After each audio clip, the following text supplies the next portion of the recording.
Hello, thank you for tuning in. Today we are going to explore multi-digit multiplication. That's going to use the distributive property. The distributive property is going to allow us to take the value of one number and distribute it to the value of the other. And we can start that work by breaking up all the numbers into their respective place value. So for instance, this digit 2 in the 236, the digit 2 tells us we have 200, so the digit 2 is represented as the value 200 written by the number 200. There are three tens. That value is written as 30, and in the ones place we have a 6, and that value is written as 6. In our 54, we have a 5 in the tens place, which gives us 10 fives. That value was represented by the number 50. And in 54, the digit 4 in the ones place represents 1, 4, and that value or that number is written as 4. So we're going to write our 236 as 200 plus 30 plus 6. And we are multiplying that by 54, written as 50 plus 4. 236 times 54. We can now distribute our 236 into our 50. So we're going to start with our 200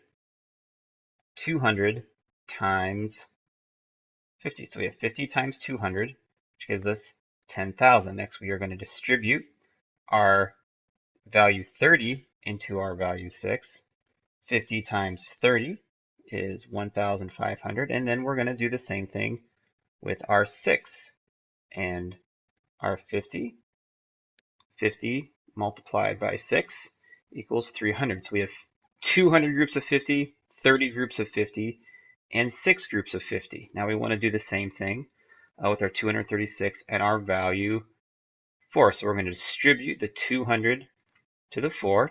4 times 200 gives us 800. Our 200 groups of 4 gives us 800. We're going to do the same thing with our value 30. 30 groups of 4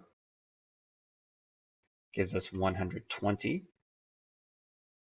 And we're going to do the same thing with our 6 and our 4.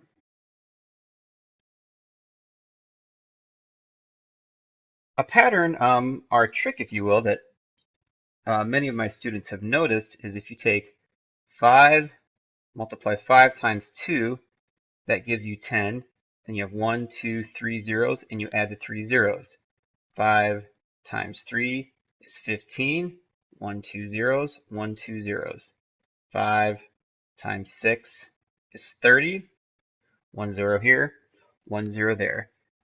This is a pattern that works very well for multiples of 10 multiplied by whole numbers. It is important to note that once we start doing more work with decimals, this rule oftentimes will not work for us, and we need to come up with a different strategy. But for whole numbers and multiples of 10, and for problems like this, it serves us very well.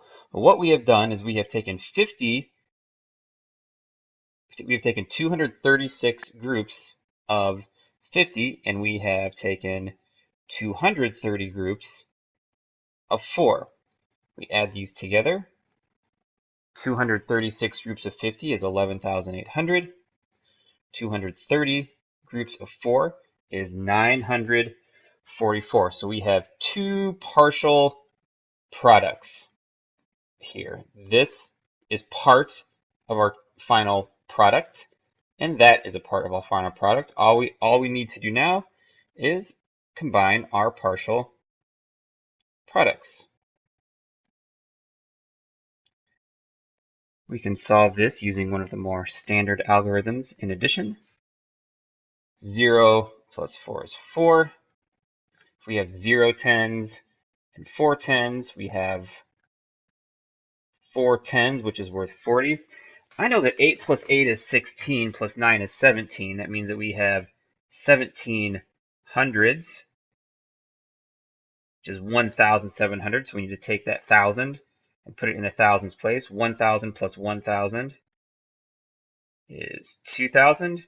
And we drop down to 10,000, which gives us our product of 12,744.